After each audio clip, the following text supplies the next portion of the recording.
जी अस्सलाम वालेकुम। Universal property network से मैं हूँ हाफिज़ मोहम्मद वसीम। उम्मीद है आप सब खैरियत से होंगे। व्यूवर्स, आज हम डिस्कशन करेंगे बैरिया ऑर्चर्ड लाहौर में कम प्राइस में रहते हुए कौन से ऐसे ब्लॉक हैं जहाँ पे 5 मरले के घर की कंस्ट्रक्शन स्टार्ट कर सकते हैं। तो आज मैं आपको बैरिया ऑर्चर्ड फ़ेज़ 2 के कुछ ऐसे ब्लॉक्स के हवाले से बताऊँगा जहाँ आप कम बजट में रहते हुए अपने घर की कंस्ट्रक्शन फौरी स्टार्ट कर सकते हैं। क्योंकि हमारे काफ़ी सारे क्लाइंट्स की क्वेरीज़ होती हैं कि हमारा कम बजट है और हम बैरिया ऑर्चर्ड के अंदर घर की कंस्ट्रक्शन स्टार्ट करना चाहते हैं।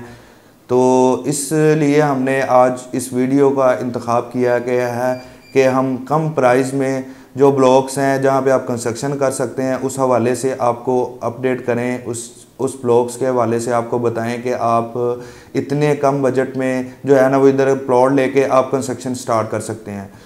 अब मैं आपको ब्लॉक वाइज बताता चलूँ। 5 मरले का मिनिमम जो है वो आप जी ब्लॉक के अंदर और एफ ब्लॉक के अंदर आप 5 मरले का प्लॉट बाय करके आप उस पर फौरी कंस्ट्रक्शन स्टार्ट कर सकते हैं। प्राइस के हवाले से आपको बताता चलूँ तो जी ब्लॉक के अंदर आप 22 लाख रुपए से प्लॉट लेके आप 25 के बिटवीन आप जो है प्लॉट बाय करके आप फौरी कंस्ट्रक्शन कर सकते हैं। 22 लाख रुपए में थोड़ा सा पीछे प्लॉट मिलेगा, जबकि 25 लाख रुपए में आप जो है वो बाउंड्री से हट के आप 25 लाख रुपए का प्लॉट बाय करके फौरी कंस्ट्रक्शन कर सकते हैं।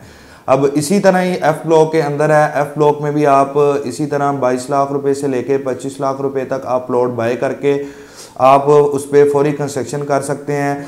अब हमारे पास OLCA एक्सटेंशन आ जाता है, उधर भी हम 22 से लेके 23-24 तक हम प्लॉट लेके फौरी कंस्ट्रक्शन का आगाज़ कर सकते हैं, जहाँ पे हम फौरी प्लॉट लेके आप फौरी कंस्ट्रक्शन का अमल जारी रख सकते हैं। अब मैं आपको बताता चलूँ, अगर जिनका बजट थोड़ा सा बेहतर है वो 30 से 35 के बिटवीन जिनका बजट है और वो रेमंड रोड के करीब भी रहना चाहते हैं, तो वो सबसे पहले मैं आपको बताता चलूँ कि इस बजट में ईस्टर्न एक्सटेंशन ही ब्लॉक है, जहाँ पे आप 30 से 35 की ब्रैकेट में आप अच्छा प्लॉट बाय करके आप फौरी कंस्ट्रक्शन कर सकते हैं, जो कि बिल्कुल रेमंड रोड के बिल्कुल करीब है।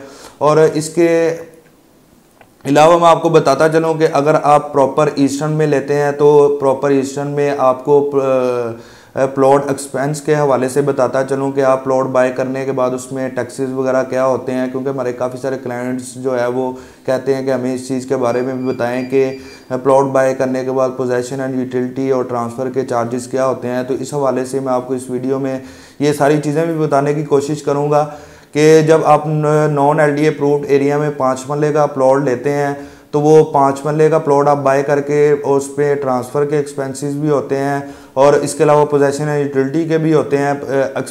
ट्रांसफ़र के एक्सपेंसेस आपको बताता चलूँ 78,000 जो है वो आपको ट्रांसफ़र के चार्जेस आपको पे करना होंगे, और उसके अलावा आपको पोजेसन के 1,02,000 रुपये आपको पोजेसन के जो है वो चार्जेस आपको पे करना होंगे, और 1,02,000 ही आपको यूटिलिटी के चार्जेस आपको पे करना। ये टोटल तकरीबन 2,82,000 रुपये आपको जो है वो सारे चार्जेस पे करना होंगे, और इसके अलावा आपको मैप अप्रूव करवाना होगा। उसके बाद आप कंस्ट्रक्शन का जो है वो स्टार्ट कर सकते हैं। मज़ीद अगर आप किसी भी किस्म की इंफॉर्मेशन बाइंग या सेलिंग करना चाहते हैं तो आप स्क्रीन पर मेरे दिए गए नंबर पर एनी टाइम कॉल या व्हाट्सअप कर सकते हैं। मज़ीद अच्छी वीडियो के साथ आपकी खिदमत में फिर हाजिर होंगे। अल्लाह हाफिज़।